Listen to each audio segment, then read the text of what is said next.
Assalamualaikum warahmatullahi wabarakatuh. Salam dan bahagia Bapak Ibu calon guru penggerak. Saya Indahwati dari UPT SD Negeri 14 Gresik, calon guru penggerak angkatan 11. Di video kali ini saya akan memaparkan koneksi antar materi modul 2.3, coaching untuk supervisi akademik.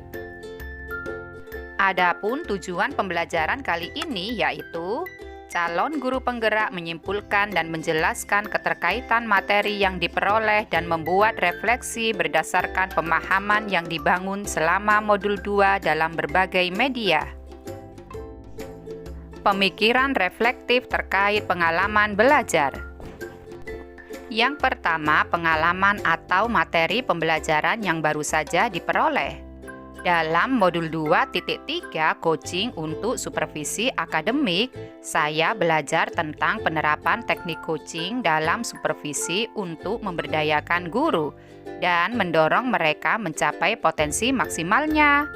Pendekatan coaching memiliki 3 prinsip utama, yaitu kemitraan, proses kreatif, dan memaksimalkan potensi. Kompetensi inti yang harus dimiliki dalam coaching yaitu kehadiran penuh, mendengarkan aktif, dan mengajukan pertanyaan berbobot. Percakapan berbasis coaching mengikuti alur Tirta, yaitu tujuan, identifikasi, rencana aksi, dan tanggung jawab. Supervisi akademik terdiri dari 3 tahapan, yaitu pra-observasi, observasi, dan pasca-observasi. Yang kedua, emosi-emosi yang dirasakan terkait pengalaman belajar. Saya merasa termotivasi dan lebih percaya diri untuk menerapkan pendekatan coaching dalam supervisi. Namun, ada juga rasa khawatir tentang kemampuan saya untuk sepenuhnya menguasai teknik-teknik coaching yang efektif. Yang ketiga, apa yang sudah baik berkaitan dengan keterlibatan dirinya dalam proses belajar. Saya telah berhasil menerapkan beberapa teknik coaching saat mempraktikkannya dalam ruang kolaborasi maupun demonstrasi kontekstual dengan menggunakan alur Tirta dan prinsip coaching, baik saat saya berperan sebagai coach, coachee, maupun supervisor. Apa yang perlu diperbaiki terkait dengan keterlibatan dirinya dalam proses belajar? Saya perlu meningkatkan kemampuan saya dalam merancang sesi coaching dengan alur Tirta dan membuat pertanyaan-pertanyaan berbobot untuk menemukan kata kunci yang disampaikan oleh coachee. Yang kelima, keterkaitan terhadap kompetensi dan kematangan diri pribadi. Materi ini sangat relevan dengan kompetensi saya sebagai pendidik dan pemimpin pembelajaran. Ini membantu saya menjadi lebih efektif dalam memberikan supervisi yang memberdayakan dan mendukung perkembangan profesional rekan-rekan guru. Analisis untuk implementasi dalam konteks calon guru penggerak.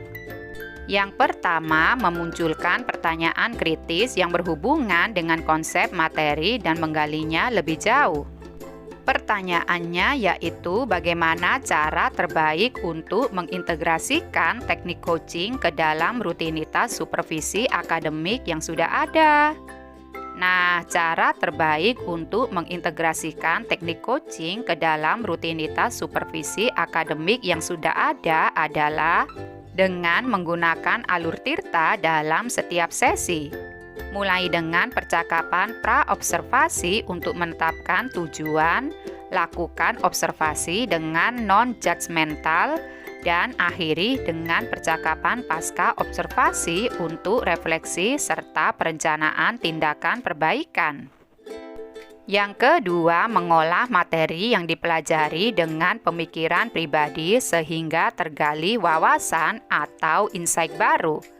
Saya mencoba mengolah materi yang dipelajari dengan menyesuaikannya dengan konteks sekolah saya. Misalnya menggunakan sesi coaching singkat yang fokus pada tujuan spesifik yang ingin dicapai. Yang ketiga, menganalisis tantangan yang sesuai dengan konteks asal calon guru penggerak, baik tingkat sekolah maupun daerah.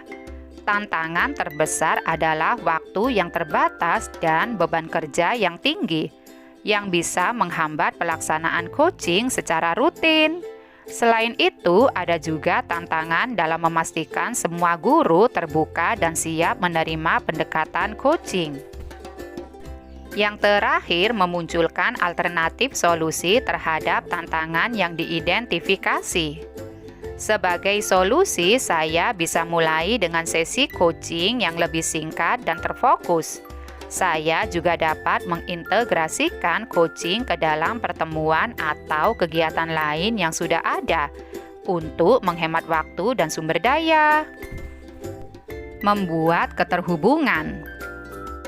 Yang pertama, pengalaman masa lalu. Saya pernah disupervisi kepala sekolah dan pengawas sekolah, tetapi kegiatan tersebut hanya sekedar memenuhi kewajiban, tanpa memahami makna supervisi yang sebenarnya. Supervisi akademik dilakukan hanya saat kepala sekolah atau pengawas sekolah mengobservasi kelas, tanpa kegiatan pra-observasi dan pasca-observasi, sehingga hasilnya hanya sebatas penilaian guru saja. Yang kedua, penerapan di masa mendatang. Harapan penerapan supervisi akademik di masa mendatang adalah agar proses ini dilakukan secara menyeluruh dan berkesinambungan.